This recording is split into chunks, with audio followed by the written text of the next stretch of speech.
Բարի երեկո սիրելի հեռուստադիտողներ, 5-րդ ալիքի եթերում հարցազրույցն է։ Այսօր զրուցելու եմ ՀԵՑ-ի գլխավոր տնօրենի նախկին պաշտոնակատար Դավիթ Ղազինյանի հետ։ Պարոն Ղազինյան, շնորհակալություն մեզ հրավիրելու համար։ Ես շնորհակալ եմ։ Պարոն Ղազինյան, 10 եպիսկոպոսները կամ ինչպես Միքայել Սրբազանը, Արշակ Սրբազանն ու Բագրատ Սրբազանն էին նրանց բնութագրել, 10 տիրադավները հայտարարություն են տարածել, որ այսօր 17:00-ին լինելու են Մայր աթոռում, պահանջելու են վեհափառի հրաժարականը։ Մեր նկարահանումը բնականաբար ավելի վաղ է, չգիտենք ինչ է լինելու 17:00-ին, այնուամենայնիվ մեր ձևով շարժման համակարգող Նարեկ Կարապետյանը հայտարարեց, որ թե ինքը, թե իր ընկերները պատրաստվում են այնտեղ լինել աջակցություն վեհափառի, ենթադրում եմ նաև դուք եք լինելու։ Ընդհանուր առմամբ այս հայտարարությունը ինչի մասին է, ինչ են փորձում անել, բախում են փորձում հրահրել, թե ուզում են հանրության ռեակցիան ստուգել այս հայտարարությանը։ Գիտեք, հերթական անգամ պարոն Կարապետյանի այսպես հայտարարությունը դառնում է այն ժամանակ էլ այսպես ակտուալ էր եւ շատ ճիշտ ժամանակին էր արված, բայց ապացուցում է պարոն Կարապետյանի հայտարարության ճշմարտացիությունը։ Սամվել Կարապետյանի։ Այո, Սամվել Կարապետյանի իշխանությունը բավականին երկար ժամանակ փորձում է այսպես հայ ազգի վերջին կարմիր գիծը հատել, որը իմ կարծիքով չի ստացվելու, ինչպես Նարեկ Կարապետյանը հայտարարել է, մենք լինելու ենք այդտեղ, ես էլ այս նկարահանումից հետո պատրաստվում եմ գնալ Էջմիածին, ոչ մի բան չի ստացվելու, իրենց նպատակը բնականաբար պառակտումն է, ինչպես եղել է վերջի տարիների ընթացքում, բայց այս մեկի պարագայում հայ առաքելական եկեղեցու պարագայում ուղղակի չի ստացվելու, ես համոզված եմ։ Ինչու եք համոզված, որովհետև նույն Նարեկ Կարապետյանը կոչով դիմեց Նիկոլ Փաշինյանին, որ պետք չի քաղաքացիական հագուստ հագած ոստիկանների ուղարկել մայրաթոռը պաշտպանողների մեջ ներդնել, բախումներ հրահրել։ Ես չեմ ասում, ես չեմ բացառում որևիցե սադրանք իշխանությունների կողմից, բայց ես բացառում եմ հաջողությունը։ Այսինքն սա այն թեման է, որը վերաբերվում է անգամ իրենց կողմնակիցներին։ Հավատացած եղեք, շատ իրենց կողմնակիցներ կան, որոնք հայ առաքելական եկեղեցու հետևորդ են իրականում, ոչ թե իրենց այս փոքրիկ շրջիկ խմբակով, այսպես ասած, որ գնում են ամենտեղ, այ իրական հետևորդներ են եւ այնտեղ էլ է խնդիր առաջանում։ Այսինքն եկեղեցու դեմ այլ խնդիր է այսպես համոզել, որ դե Արցախը մերը չէր, այլ խնդիր է համոզել, որ սրբազանները իբրև թե հանցագործ են, պետք է նստեն, այլ խնդիր է փորձել բացատրել, որ Սամվել Կարապետյանը այսպես ուղարկված իրենց բառամթերքով ասեմ, որոշակի ինչ որ շատ փոքր հատված կա, որ հավատում է դրան, բայց հայ առաքելական եկեղեցու հետ կապված համոզմունք ունեն, որ անգամ իրենց կողմնակիցների մոտ է խնդիր առաջանում, եթե տեսնեք անգամ իրենց այդ կազմակերպած ֆեյք պատարակներին ոչ ամբողջ իրենց իշխանական էլիտան է մասնակցում։ Պարոն Ղազինյան, ֆեյք պատարակների մասով ինչ որ առումով հասկանալի է, սակայն սա գրող է ուղիղ մայրաթոռի վրա, վեհարանի վրա եւ հետաքրքիրը այն է, որ մամուլը գրում է այն մասին, որ հրահանգ է իջեցվել մարզպետներին, մարզպետարաններին ենթակա աշխատողներին բերմանի ենթարկել, այո, Էջմիածին այդ գրոհին մասնակցելու համար, սակայն մի հետաքրքիր բան դուք նշեցիք, որ պառակտում չի լինելու, բայց արդյոք այդ պառակտումը արդեն իսկ չկա, երբ որ Նիկոլ Փաշինյանը կամ իր քաղաքական թիմի անդամները չեն խոսում այսօր վեհարանը գրոհելու մասին, բայց այդ մասին հայտարարում են 10 գործող եպիսկոպոսները կամ 7-ից 8-ը։ Նորից կրկնվեմ, չեմ բացառել, որ բախում չի լինի, չեմ բացառում, որ կներդրվեն քաղաքացիական հագուստով ոստիկաններ։ Եկեղեցու ներսում պառակտման մասին։ Եկեղեցու ներսում իմ կարծիքով պառակտում չկա։ Եկեղեցու ներսում այսպես ասեմ, ոմանց ճանաչում եմ եւ շատ խորը ցավ եմ ապրում, որ նկատի ունեք Նիկոլ Փաշինյանի եպիսկոպոսներից ոմանց այդ այսպես ասած իր կողմանց, ես չեմ համարում, որ իր կողմը անցած են։ Այդ մարդիկ ըստ երևույթին ի սկզբանե են դա ունեցել եւ այդ մտածողությունը ունեցել եւ որպես գործիք են օգտագործվում իմ անձնական կարծիքով շատ լավ հասկանալով դա։ Այսինքն այստեղ ոչ թե կոմպրոմատների հարցն է ավելի շատ, այլ իրենց համոզմունքների որոշների իրենց համոզմունքների, որ ունեցել են ի սկզբանե ուղղակի թաքցրել են, եւ որոշների մասով էլ, գիտեք, չեմ պատկերացնում կոմպրոմատ, այդպիսի կոմպրոմատ, որը կստիպի եկեղեցուն ծառայած եպիսկոպոսներին, որոնք բազմաթիվ անգամ եւ իմ ներկայությամբ էլ հավատարմության երթում են տվել վեհապար հորը,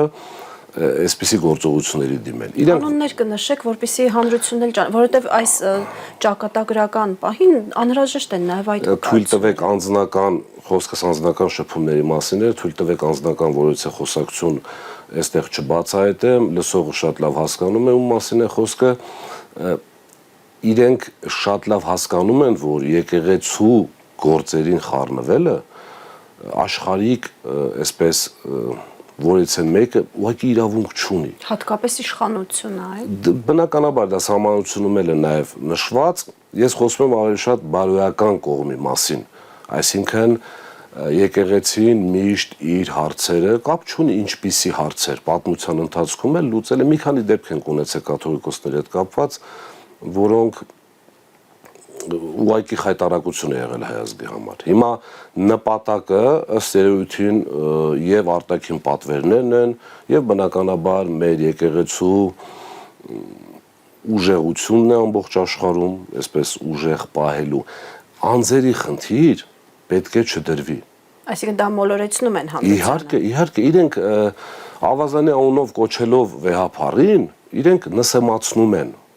վեհապարի այսպես կարգավիճակը, այո, որի արդյունքում այդ բանավեճն է ստեղծվում անունով դիմելու։ Այստեղ անձի խնդիր բացարձակ չկա։ Այստեղ կա վեհապար հայրապետի խնդիր։ Հիմա եկեղեցու գործերին խառնվի իշխանությունը կամ յուրաքանչյուր աշխարհիկ մարդ, ուղղակի չի կարելի, եկեղեցին մշտապես ինքնամաքրվում է։ Եթե դուք տեսնեք, շատ անգամներ այդպիսի խնդիրներ, ըստ երևույթին չեն էլ բարձրաձայնել, իրենք իրենց մեջ են լուծել եւ այդ հարցը բնականաբար լուծելի էր, բայց նպատակը ինչպես հայտարարվում է, որ մաքրագործել այո, ես չեմ հավատում այդ նպատակին։ Նպատակը բառակտել, ինչպես բառակտվել է շատ դեպքերում, նպատակը նույնն է՝ բառակտել հասարակությանը, բաժանիր, որ տիրես սկզբունքով։ Պարոն Ղազենյան, շատերը մեղադրում են ընդդիմությանը կամ Նիկոլ Փաշինյանի ու իր իշխող թիմի քաղաքական գծին չաջակցողներին, որ նրանք չեն կարողանում վեհապարի պաշտպանության կամ մայրաթորի պաշտպանության արդյունավետ միջոցներ ստեղծել ու միշտ արձագանքողի դերում են։ Ստեղծված պարագայում արդյոք հնարավորություն ունեն նաև ընդդիմադիր ուժերը իրենք նախահարցակ լինելու, թե ամեն դեպքում դա աշխատելու է իշխանության օգտին։ Ես չեմ կարծում, որ ընդդիմադիր ուժերը, ընդհանրապես այս պարագայում ընդդիմություն, իշխանություն, այսպես պայքար հիմքում դնելը շատ սխալ է, որովհետև սա ես համարում եմ ունենք, չէ, մոտարապես ինչքան են ասում 30-40% այսպես չկողմնորոշված կամ նեյտրալ մարդիկ, նույնիսկ ավելի շատ։ Այստեղ խնդիրը ընդդիմություն իշխանության մեջ չէ։ Իշխանության խնդրեմ հենց կայանում է սրանում, որ այս խնդիրը ամբողջ ազգի խնդիրն է եւ այստեղ բացարձակ ընդդիմության նախահարցակ կամ ինչ-որ մեկի նախահարցակ լինելու խնդիր չկա։ Ես համարում եմ, որ այն կողմը, որը պաշտպանում է վեհապար հորը կրկնում է ոչ թե անձին, միանշանակ ճիշտ է այն առումով, որ պահպանում է հազարամյակներ շարունակ մեր այսպես չգրված կամ գրված կանոնակարգերը։ Չի կարելի ուղղակի։ Հիմա այստեղ նախահարցակ լինելու խնդիր չեմ տեսնում, ճիշտ ասած մենք չենք էլ պաշտպանվում։ Անկեղծ ասեմ, չենք պաշտպանվում, ուղղակի այսպես հակադարձում ենք, որպեսզի պարզ լինի ամեն ինչ։ Չի հաջողելու որևէ պարագայում։ Սամվել Կարապետյանի ձերբակալման հետո կալանավորման հիմքը հենց հայտարարությունն էր, անմեղ մի հայտարարություն, որ մեր ձևով մենք կպաշտպանենք մեր առաքելական եկեղեցին։ Եվ շատերը հենց մեր ձևովի տեսնում որպես հայ եկեղեցու պաշտպանության առաջամարտիկ։ Ինչ եք կարծում, այս առումով անում եք բավարար է, որպեսզի այդ ակնկալիքները նաև արդարացնեք։ Եթե համեմատենք, որ Սամվել Կարապետյանը լիներ ազատության մեջ եւ հիմա բնականաբար չենք էլ կարող, անկեղծ ձեզ ասեմ, որովհետեւ իր գործոնը շատ մեծ է։ Այսինքն ինքը լինելով իշխանությունների վախը Սամվել Կարապետյանի հետ կապված իր անձից շատ մեծ է։ Որևէ իրավական հիմնավորում, իրավական հիմք չունեցող այս գործով անազատության մեջ գտնվել արդեն մոտարապես 6 ամիս, հենց դա է փաստում։ Իրենք անբնական վախ ունեն Սամվել Կարապետյանից, այդ իսկ պատճառով նա անազատության մեջ է։ Դրսում լինելու պարագայում համոզված եմ ամբողջությամբ այլ կլիներ իրավիճակը։ Մենք ընդհանրապես փորձում ենք այսպես իր համակիրների, ես չեմ ուզում այդտեղ նշել, որ ձևավորված, ես ես կարող եմ ամենապատասխանությամբ հայտարարել, որ այսօրվա մեր հավաքված մեր ձևով շարժումը ամբողջությամբ իր համակիրներն են, իր գաղափարների համակիրներն են։ Իր անձի շուրջը։ Իր անձի շուրջ, այո։ Եվ նաև գաղափարների շուրջ։ Այսինքն հաշվի առնելով, որ Սամվել Կարապետյանը այն անձը չէ, որը կարող է երկակի ստանդարտներ կիրառել կամ այլ նպատակներ ունենալ ոչ այսպես դրական, հավաքվել են իր շուրջ նաև այդ գաղափարների, նաև եկեղեցու պաշտպանության։ Եվ ըստ երևույթին լինելով այդպիսի ռեսուրսներ տիրապետող մարդ, երևի թե մեզանից շատ ավելի շուտ պատկերացրեց ինչ կարող է լինել եւ իր համար դա կարմիր գիծ էր։ Այսինքն իշխանություններն էլ բավականին արագ ռեակցիա տվեցին, ով ասած, ու փաստացի իրենց համար ամենաշահեկան տարբերակը ընտրեցին, որպեսզի հնարավորինս սահմանափակեն Սամվել Կարապետյանի։ Այո, բացարձակ սահմանափակված է, գիտեք, իրավական փաթեթավորում գոնե կարող էին ապահովել, հա, այսինքն ոչ թե այդ հայտարարությունից հետո լիներ դա, այլ այսինքն ինչ որ մի այլ գործողություն, ինչ որ այդ հոդվածների հետ աղերս ունեցող ինչ որ գործողություն։ Որ տրամաբանության նշույլ կունենար։ Այո, վերջինաշուն քչուպետության մասին պետք է մտածել, չէ՞ որ եթե Բաքվում մի հայ մեծահարուստ բիզնեսմեն նստած է, դա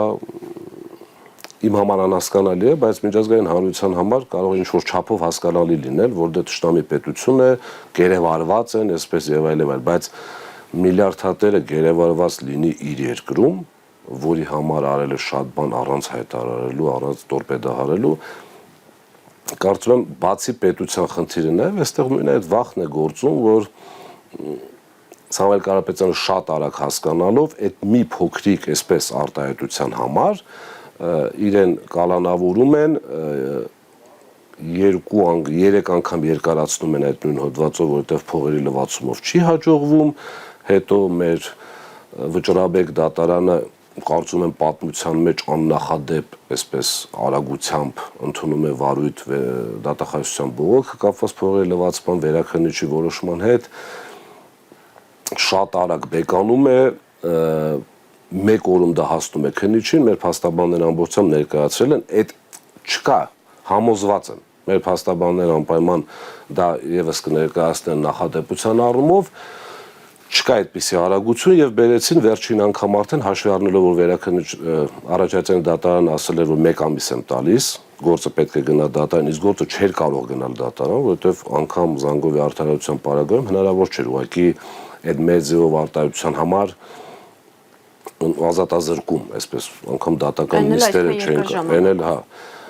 Այդ իսկ պատճառով այդ փողերի լվացումը եղավ, որը ես տեղյակ լինելով, չհրապարակելով որից է նախաքննական գաղտնիք, ձեզ ամենայն պատասխանությամբ հայտարարում եմ, տեղյակ լինելով այդ թեմային սկզբից մինչև հիմա, գիտեք, որևիցե ձևով ախր չեմ պատկերացնում ինչ որ այսպես կապ կարողանան գտնել այն գործով, որով հիմա երկարացված է պարոն Կարապետյանի կալանքը, ուղղակի որևիցե կապ չունի։ Վերջին շրջանում նմանատիպ գործերը ցավոք սրտի թրենդային են դարձել իրավապահ պարոն Ղազինյան, ստացվում է, որ Սամվել Կարապետյանը համաձայնության չգնալով իշխանությունների հետ, պահպանելով իր սկզբունքայնությունը, այնուամենայնիվ անազատության մեջ, բայց շարունակում է ինչ-որ առումով ղեկավարել ու մոտիվացնել մարդկանց, որովհետև մեր ձևովին միացողների թիվը գնալով աճում է, այո, շատ արագ տեմպերով։ Այո, մեր ձևովին միացողների թիվը աճում է եւ բնական է աճում, այստեղ ամենակարևոր հանգամանքը շահարկումներ կան իբրև թե ինչի է 14000, ինչի, չգիտեմ, 50000 կամ 60000 չի, դա բացարձակապես մեր թիմի Սամվել Կարապետյանի շրջապատի հետ կապ չունեցող մարդիկ են, այսինքն մենք որոշել ենք դա բնական ձևով, այսինքն այն մարդիկ, ովքեր կիսում են Սամվել Կարապետյանի գաղափարները, իր հայտարարությունների հիման վրա են միանում, այսինքն հավատում են Սամվել Կարապետյանին։ Մյուս առումով ձեզ ասեմ, որ կոնկրետ պարոն Կարապետյանի մասով չի հաջողվում որևէ ձևով։ Իշխանությունը շատ մեծ ջանքեր ներդրում։ Երևի թե այս վերջի 7 տարվա ընթացքում ամենամեծ ռեսուրսը եւ ամենամեծ այսպես թափով լծվել են այդ գործին, որպեսզի կարողանան վարկաբեկել պարոն Կարապետյանին, չի ստացվում ուղղակի։ Ու չի ստացվելու։ Չի էլ ստացվելու, նախ չկա որևէ վարկաբեկելու բան։ Գիտեք, ճնշումները շատերը բոլորս էլ մարդ ենք, շատերը ասում են ի վերջո կարող է մի պահի հասնել, որ կոնկրետ պարոն Կարապետյանի առումով եք ասում։ Դե գիտեք ինչ, ես ի սկզբանե ասել եմ, հիմա առավել քան համոզված եմ ասում, բանակցությունների գնացող կամ պայմանավորվող մարդը այսքանից հետո չի պայմանավորվում։ Հասկանում եք, այսինքն մարդ, որը կարող է իր ցանկացած ձևով, իր ցանկացած վայրում աշխարհի ամենալավ իր կյանքը վայելել։ Այո, հիմա այսօր գտնվում է անազատության մեջ, այստեղ բացատրելու բան էլ չկա։ Ես համոզված եմ, այն մարդիկ, ովքեր այլ կերպ են արտահայտվում, երկու տարբերակ է, կամ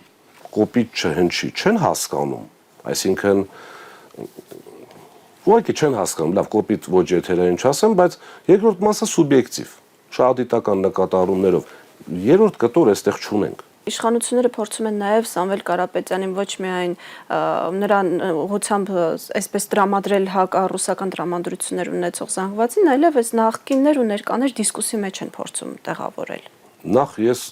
կեղծ օրակարգ եմ համարում նախկին ներկա դիսկուրսը, նախ դա ապագայի հետ կապված ոչ մի բան չի տալիս։ Պարակտման հետ հերթական։ Այստեղ իրենք իմ կարծիքով իշխանությունը 3 ձևով, 3 օրինակով է փորձում տարբերակներ։ Այո, այսպես կառավարելի դարձնել ամեն ինչ։ Առաջինը նախկին ներկա դիսկուրսն է, որ իմ անձնական կարծիքով հավատացած եղեք ոչ մի բան չի տալու։ Դա իրենց օրակարգն է, որի մեջ բոլորս ակամայից ուզենք չուզենք ինչ որ չափով մտնում ենք, բայց իմ կարծիքով այդտեղ մտնել ուղղակի չի կարելի։ Մի բարձ պատճառով դա ոչ մի բան չի տալու։ Եթե ինչ որ մեկը կասի, որ նախկին ներկա դիսկուրսը մեզ ապագայի հետ կապված ինչ որ բան է տալու, խնդրեմ, բանավիճենք, փորձենք հասկանալ։ Երկրորդը ռուսամետություն, արևմտամետությունն է։ Այստեղ էլ են փորձում այդ, ինչպես նշեցի հաղորդման ժամանակ, այդ հակառուսականության եւ այլ այդ եւ երրորդը կալանավորելու եւ նստեցնելու իրենց այսպես ունակությունները, առանց ոչ մի բանի, առանց որևէ հիմքի կարող։ Այս երեքի մեջ չմտնելու, այսինքն առաջինի մեջ չմտնելու, երկրորդի մեջ չմտնելու եւ երրորդից չվախենալու պարագայում հավատացած եղեք, որ իրենց այսպես գործիքակազմը սպառվում։ Նույնը Սամվել Կարապետյանի պարագայում բնականաբար նույն հաջողությամբ այս իշխանությունները երբ որ եկել են, հիմա թող իշխանությունները հայտարարեն, մոռացել եք ինչպես էր գովերքում պարոն Կարապետյանին այսօրվա վարչապետը։ Դրա մասին էլ թող խոսեն։ Սամվել Կարապետյանը որևիցե իշխանության հետ չի աշխատել որպես իշխանություն ի բարօրություն պետության։ Բոլորի հետ, այդ թվում այսօրվա իշխանության հետ։ Այս պարագայում չի կարելի առանձնացնել։ Այդ նույն դիսկուրսը իրենց օրակարգն է, որտեղ կարծում եմ պետք է չմտնել։ Անդրադառնանք հեծի շուրջ խնդիրներին, ինչ նոր զարգացումներ կան կամ արդյոք կան նոր զարգացումներ հեծի շուրջ։ Հիմա ինչ process-ի մեջ եք։ Հեծը այսպես կիսախլված վիճակում է, հաշվի առնելով, որ լիցենզիան դադարեցրեցին, բացարձակապես ապօրինի, ովքեր դիտել են հանձնաժողովի նիստը, շատ լավ կարող են հասկանալ ինչ է կատարվում։ Որտեվ այնպիսի իրավիճակ էր, որ ես էլ հայտարարեցի այնտեղ, որ մենք հիմա այս ամեն ինչ անում ենք մեր հայրենակիցների համար։ Այսինքն ազգաբնակչությանը տեսնելու համար, որտեվ հանձնաժողովը անկախ չի, հանձնաժողովը ի սկզբանե գիտեր ինչ որոշում է կայացնելու, այդպիսի դիրքորոշում էլ դրսևորեց հենց նիստի ժամանակ, որտեվ հաշվի առնելով որպես դատարան, այսպես ասած, ինչքան հարց պետք է ունենար, չէ՞, մեր ներկայացրած դիրքորոշումներից հետո տեսակ հանձնաժողովի նախագահը մեկ հարց, այնտեղ մի խոսքով չկար։ Այդտեղից գործընթացը ոչ առաջընթաց, ոչ հետընթաց չունի։ Չէ, հիմա այսպես բանակցությունների փուլն է, որ սեփականատիրոջը պետք է ներկայացնեն բանակցությունները, չեմ պատկերացնում այդ ֆորմատը, ոնց կարելի է մարդուն ապօրինի պահել անազատության մեջ եւ հետնել բանակցել հետո, որ այսպես, չգիտեմ, իրենց մոտ ասենց այսպես մի քիչ հեծից շեղվելով ձեզ ասեմ, իրենց մոտ կա այսպիսի խնդիր։ Սամվել Կարապետյանի ներկայացնել որպես ռուսամետ, ու այս պարագայում իրեն որպես ռուսամետ ներկայացնել, եւ այն հակառուսականությունը կոպիտ ասած, որ այս պահին որոշ չափով Հայաստանի Հանրապետությունում կա, այդ մասային ուղղել Սամվել Կարապետյանի դեմ։ Հիմա այսպես մի քանի հարց ու պատասխանի ես իմ համար ասում են միգուցե ստիպել են Սամվել Կարապետյան։ Ես ասում եմ մի պատճառ բերեք, մի պատճառ։ Պատկերացեք adekvat զրույց է, մի պատճառ բերեք, որ Սամվել Կարապետյանը կցանկանար իշխանություն գալ, իշխանության գալ այստեղ։ Արդյոք իրեն դա պետք է։ Իհարկե, չկա այդպիսի պատճառ, ինչի համար, որովհետև նամանավանդ այսօրվա Հայաստանի Հանրապետություն ինչ որ մենք ունենք, խնդիրները բոլորս գիտենք, այն էլ չլինելով իշխանության մեջ, դուք պատկերացրեք լինելով ինչքան ավելի շատ ակնհայտ բան է պարզ լինելու։ Երկրորդը ֆինանսական ռեսուրսի առումով, եթե մեր ազգամնակությունից մեկ կար այդպիսի խոսույթ, սա չլինի, նա չլինի, մի մարդ լինի, որը այսպես տեսած լինի, կուշտ լինի եւ կառավարման ունակություններ ունենա։ Այդ մարդը կա։ Հիմա այդ մարդը այսօր իր ազատությունը, իր այսպես կոմֆորտը դնելով մի կողմ, ասպա ժողովուրդ ջան, ես հասկանալով, որ գնում են կործանման, ես եկել եմ։ Այդ ինչի ես հեծից եկա այդտեղ, որովհետև պատճառը շատ պարզ էր։ Հեծով փորձել ճնշել պարոն Կարապետյանին։ Առանց հաշվելու, որ պարոն Կարապետյանը ոչ նստելուց է վախում, ոչ հեծը կորցնելուց է վախում, եւ այստեղ մի խնդիր էլ կա։ Հեծը պարոն Կարապետյանը որպես ակտիվ միգուցե ապօրինի, դատական, չգիտեմ, եւ այլս որոշումներով զրկվի, բայց ֆինանսական փոխհատուցումը տրվելու է, չի կարող չտրվել։ Իրենք էլ են անգամ հայտարարում, բնականաբար ոչ ցանկանալով, որ պարոն Կարապետյանին փոխհատուցում տրվելու է։ Այսինքն ինչ է ստացվում։ Եվ դա մատուցում են Հայաստանի դեմ Հայաստանին դատի է տվել Սամվել Կարապետյանը այս փաթեթավորմամբ։ Մի քանի առիթով նշել եմ, եւս մեկ անգամ ցանկանում եմ նշել, որ Սամվել Կարապետյանը մենք նույնպես պետությանը եւ իշխանությանը չենք նույնացնում։ Սամվել Կարապետյանը դատի է տվել իշխանությանը։ Հաղթելուց հետո ինչպես կվարվի, դա գիտի միայն ինքը եւ իր միանձնյա որոշումն է։ Այո, որպես սեփականատեր։ Բայց այստեղ իշխանության խնդիրն է, ներկայացում է որպես ազգայնացում, ներկայացում է որպես վերադարձ պետություն, չկա այդպիսի բան։ Հիմա բանակցությունները, եթե հաջողությամբ չի ավարտվում, պետությունը որպես առաջնահերթություն ունեցող իրավունք ունեցող առաջնահերթության պետք է գերակաշարի մասին օրենքով գնի Հայաստանի էլեկտրական ցանցերը։ Ինչ է դա նշանակում։ Ինչ է դա նշանակում։ Միջազգային գնահատող, այսինքն տալիս է գնահատում է ինչքան արժի դա, իմիջիալոց լիցենզիայով։ Ոչ թե հիմա լիցենզիայից զրկված, իրենք ցանկանում են, որ դա լինի լիցենզիայից զրկված, այսինքն որպես գույք, ոչ լիցենզավորված ընկերություն։ Շատ ավելի ժանգներով ճիշտ եմ ասում։ Իրենք են այդպես ցանկանում, միգուցե ներ պետական դատական մարմինները գնան այդ քայլին, բայց միջազգային արբիտրաժը հնարավոր չէ այդպիսի տարբերակով գնահատելու է իր եղած այն ժամանակվա լիցենզիայով եղած արժեքով։ Գումարած 15%։ Հիմա պատկերացրեք իրավիճակ, բանակցությունները չի հաջողվել եւ ունենում ենք այդպիսի գնահատում, գումարած 15% գումարը պետք է պետությունը տա։ Որտեղ է այստեղ ազգայնացումը։ Որտեղ է այստեղ վերադարձը։ Դա համար մեկ խնդիր, որ մեր ազգաբնակությունը ուղղակի խաբել են։ Երկրորդը Նիկոլ Փաշինյանն ինքն էր ասում, որ գումար չկա գնելու համար, պետք է Ես միջև իր հայտարարությունը ասել եմ, որ բացառում եմ պետության ձեռքբերումը, որովհետև գումարը շատ մեծ է լինելու, հնարավոր չի։ Եթե անգամ փորձեն քիչ գումար տան, ել եմ կրկնում, ներքին, այսպես ռեպրեսիաներով մնացածով այդ կանոնն իրականացնել, արտաքինի վճիռը որոշումը լինելու պարագայում միևնույնն է փոխհատուցումը տրվելու է։ Երկրորդ տարբերակը երկրորդ խնդրեմը, որ այստեղ կարող է լինել, իրենց կառավարման ձևն է։ Հիմա ինչն են լավ կառավարել երկրում, որ ոլորտն են լավ, ընդհանրապես երկիրը կառավարել են արդյոք նորմալ թե ոչ, ես կարծում եմ, որ ոչ, շատ վատ են կառավարել։ Հիմա այստեղ ժամանակավոր կառավարիչը հայտարարում է, որ մենք վատ ենք կառավարում, այսինքն Սամվել Կարապետյանի թիմը վատ էր կառավարում, մենք եկել ենք լավ ենք կառավարում։ Այստեղ абսուրդի աշխանի է հասնում։ Լավ, շատ մարդիկ ներքին այսպես տեղյակ չեն ինչ է կատարում հեծում։ Ընդունենք թե մի պահ բայց դեպքում մնացած ինչ չէիք լավ կառավարում։ Այսինքն երկրորդ խնդրեմը Սամվել Կարապետյանից վերցնելու ու շատ շուտով մենք զգալու ենք նաև մեր մաշկի վրա։ Ինչպես ենք դա զգալու, պարոն Ղազարյան։ Դա զգալու ենք միանշանակ, այսպես նախընտրական սակագնի փորձելու են սակագինի իջեցնել նախընտրական, այո, մենք էլ ինչ ենք ասում, որ Սամվել Կարապետյանի կատարած աշխատանքի արդյունքում դուք սակագինը պետք է իջեցնեք։ Հիմա դուք դա ասում եք հնարավոր չի, գնալու եք փետրվարի 1-ից իջեցնեք, անունը դնեք, որ մենք եկանք կառավարեցինք, իջեցրեցինք, ընտրություններից հետո բնականաբար այլ խնդիր է առաջանալու։ Իրանք փորձելու են նախընտրական իջեցնել այնքան, որ իրենց դիվիդենդ բերի, այո, բայց հետո այլ խնդրեմ է առաջանալու, հաշվի առնելով իշխանության գործելավոճը, իրենց շատ քիչ է հետաքրքրում ընտրություններից հետո ինչ է լինելու։ Մի պահ պատկերացնենք, Աստված մի արասը իրենց այսպես վերընտրվելու դեպքում հետաքրքիր չի, 21 թիվը մեզ օրինակ չէ, 21 թվականին նախընտրական կառավարության ծրագրում եւ այլն, ինչ թեմաներ կային, այո, մենք Հադրութը վերադարձնել, Շուշին վերադարձնել, դեօկուպացնել։ Դրա համար կարծում եմ դա երկրորդ խնդիրն է, իսկ իրենց մասով այս ընթացքում ձեզ ասեմ, որ ներդրումային ծրագիրը, որ ասում են մեր ներդրումային ծրագիրն են կատարում, մեր կողմից էսպես դրված, բացարձակ չի համապատասխանում իրականությանը, համարյա աշխատանք չի տարվում, ուղղակի այն ժամանակ, երբ որ միտեղ մի հատ փոքրիկ վթարեր լինում կամ մի հոսանքարանջատում էր լինում, ամբողջ կառավարությունով իրենց ֆեյքերով լցվում էին վատաբանելուն, հիմա հանձնաժողովը իրենցը, ուժային մարմինները իրենցը,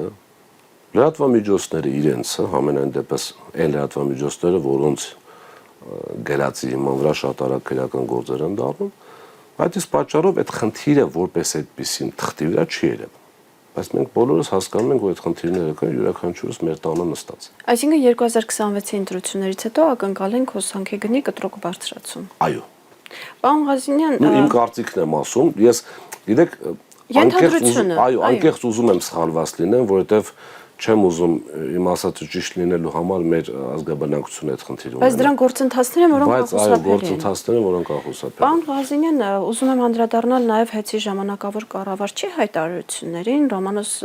Պետրոսյանը մեղադրում է ՀԵՑ-ի մենեջմենթին նախկին, նաև ձեզ վերջին մեկ ամսվա ընթացքում Սամվել Կարապետյանին մոլորության մեջ գցելու մեջ։ Ինչ մեղադրանքների մասին է խոսքը։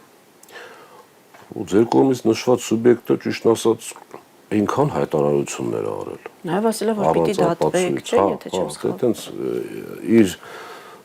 ցանկությունը շատ մեծ է, ամբողջ ռեսուրսը իրենց ձեռքին է, ամբողջ ռեսուրսը։ Իրավական, դատական, չգիտեմ, ամբողջ ուժային եւ այլ եւ այլ։ Բայց որևէ փաստահենքություն ունեն այս մեղադրանքները։ Ոչ, այստեղ խնդիրը գիտեք որն է, խնդիրը դրված է ընդհանրապես, որպեսզի պարոն Կարապետյանին, այսպես փորձեն մի քիչ sense խոսակցական լեզվով ասեմ, հոգին պղտորեն, որ տեսքո։ Լավ, ընդունենք մի պահ։ Այսինքն անձնային հարաբերությունների խառնակցության միջոցով։ Ես բազմաթիվ անգամ ասել եմ, բազմաթիվ անգամ տղամարդը մի բան որ խոսում է, կամ ապացուցում է, կամ ներողություն է խնդրում։ Երրորդ տարբերակ տղամարդու համար չկա։ Հիմա այս պարագայում ոչ մեկը կա, ոչ երկրորդը կա։ Ինչ վերաբերվում է, լավ, մի պահ տեսականորեն, այսպես տեսականորեն շատ պատկերացնենք, որ դա ճիշտ է։ Իսկ ուր էր նայում հանձնաժողովը, որը այսպես բացարձակ 100%-անոց լիազորություններով օժտված մարմին է, որը պետք է վերահսկեր հետ։ Ստացվում է, որ նաև հանձնաժողովին են մեղադրում անուղղակի ձևով, որովհետև հանձնաժողովը պատասխանատու այդպիսի մի մեղադրանք եղավ ճիշտն ասած, որ հանձնաժողովի նախկին մոռանում են, որ մենակ նախագահն է դուրս եկել։ Մնացած անդամները արդեն քանի տարեկան, այս միջաց այսօրվա նախագահն էլ 19-20 թվականներին եղել է հանձնաժողովի անդամ։ Այդ ամեն ինչը իրենց հիշողությունը իրենց ձեռ չտալու պարագայում շատ կարճ է։ Հիմա լավ, մի պահ պատկերացրեցինք, որ այդպես է, Սամվել Կարապետյանը շատ մեծ ներդրում կատարող է։ Իր թիմը վատն է, տեսականորեն նորից եմ կրկնում, մենք շատ վատն էինք կառավարում եւ այլ եւ այլ։ Սամվել Կարապետյանը մի կողմից տեսնում է մեր տված, այսպես զեկույցները, մյուս կողմից ինչ պետք է անի, չէ՞, նորմալ, ճիշտ ներդրողը, որը Կարապետյանի պարագայում ամբողջությամբ աշխատող է։ Պետք է տեսնի պետության տված արձագանքը, այս մեծ ընկերությանը։ Ինչ է տեսնում։ Միջազգային հանձնաժողովի կողմից ընտրված միջազգային աուդիտը տալիս է, որ թերությունները շատ փոքր են, շտկվելի են, այսինքն խնդիր չկա։ Երկրորդ կողմից հանձնաժողովը իր տարվա վերջ ներդրումները ընդունելով, միջազգային հանձնաժողովը ունի բացառիկ իրավունք յուրաքանչյուր ներդրում չընդունելու կամ արժեքը նվազեցնելու, նոր ընդունելու։ Յուրաքանչյուր կապ չունի, դա գրիչ է, տրանսֆորմատորային ենթակայան է, թե ճոխություն է ինչ-որ։ Հանձնաժողովը տալիս է նորմալ է, պետեկամուտների կոմիտեն տալիս է, այսպես գովասանագրեր, որպես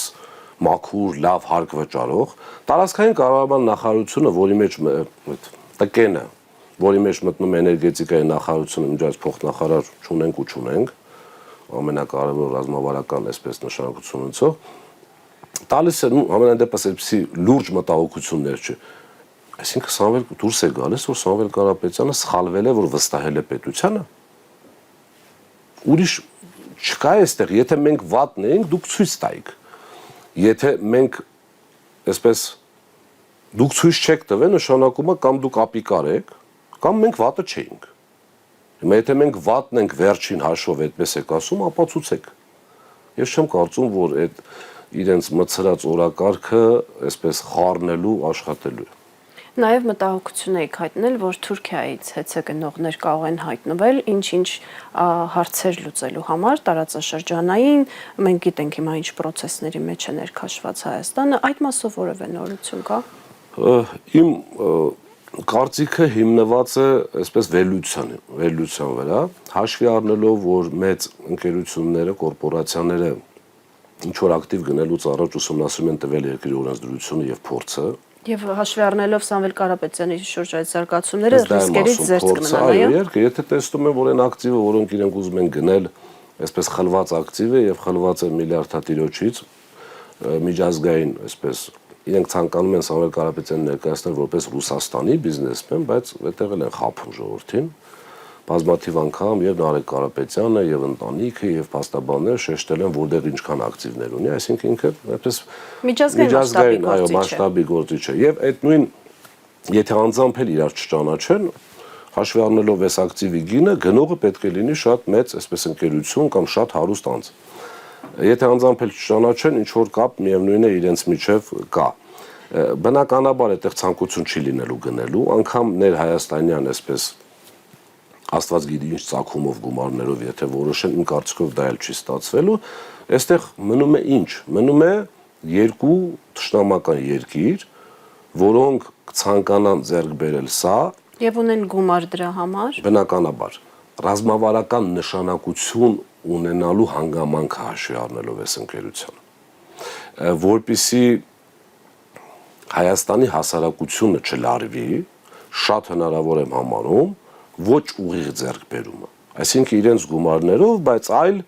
ինչ որ երկրում գրանցված ինչ որ ընկերություն, բայց կապը միանշանակ այդ երկրների հետ։ Սա իմ վերլուծությունն է։ Աստված տա սխալվեմ, որովհետև Սամվել Կարապետյանը դա ձեռք է բերել, հիշում եք, խնդրել են, ինքը վերցրել է, որտեվ սնանկ էր գնում այս ընկերությունը, բարիս բուն իմաստով փրկել է, ուղղակի այն ժամանակ սխալ են եղել,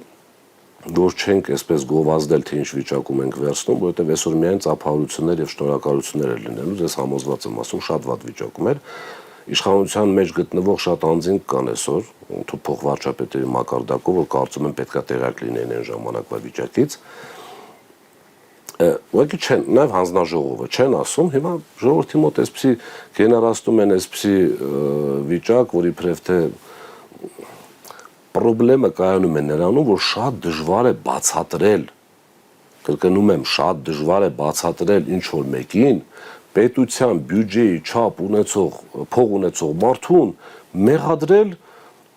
փողերի լվացման մեջ։ Հա, էլի չի կարելի, չի լինում դա։ Նորից եմ կրկնում, այն պետությունում, որի բյուջեի չափ փող ունի ինքը, ու իմիջիալոց գոնե դրա մասով ոչ մեկ կասկած չի կարող հարուցել, որովհետև դա արտասահմանում աշխատած գումարներ են եւ երբեք պետական պաշտոններ Հայաստանում չի զբաղեցրել։ Եվ բացի դրանից, որովհետև կրիմինալ ինչ որ բաների մեջ չի եղել պարոն Կարապետյանը։ Մեղադրեն ասեն այն պետությունը, որի բյուջեի չափ փող ունի, այդ պետությունում ինչ որ փողերի լվացման մեջ շատ ծիծաղելի է։ Գոնե մեղադրելուց մի քիչ որ այլ մեղադրանք։ Պարոն Ղազարյան, ձեր խոսքում նշեցիք, որ տղամարդը իր ասացի համար կամ պետք է հաստեր բերի, կամ ներողություն խնդրի։ Հիմա Ռոմանոս Պետրոսյանից ներողություն պահանջելու եք։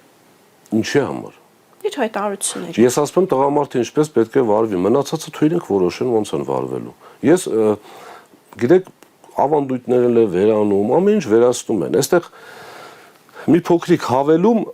շատ մեծ խնդրեմ ունենք պատասխանատվության։ Բարոյական պատասխանատվության մասին է խոսքը։ Այսինքն ես ամենայն դեպս մեծացել եմ մի միջավայրում, հենց 90-ականներին, 2000-ականներին, երբ որ ուսանող էի, դպրոցական էի, չեմ ուզում այստեղ ինքնագովեստ հնչի, ու դա նորմալ է, դա ինքնագովեստի խնդիր չկա։ Երբ որ ինչ-որ բան ասում ես, պետք է մտածես, լավ, այդ ասացի իհարկե, այդ ասացի պատասխան պետք է լինի, եթե ոչ պատրաստ պետք է լինես առանց որևիցե մեկի պահանջելու, դու ներողություն խնդրես։ Ես օրինակ հանձնաժողովում մի հատ դեպք եղավ,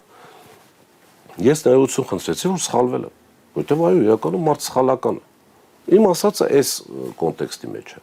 Պարոն Ղազարյան, շնորհակալ եմ հետաքրքիր զրույցի համար։ Հիշեցնեմ այսօրվա իմ հյուրն էր ՀԵՑ-ի գլխավոր տնօրենի նախկին պաշտոնակատար Դավիթ Ղազարյանը։ Հարցազրույցի հաջորդ թողարկումը վաղն է, հաջողություն։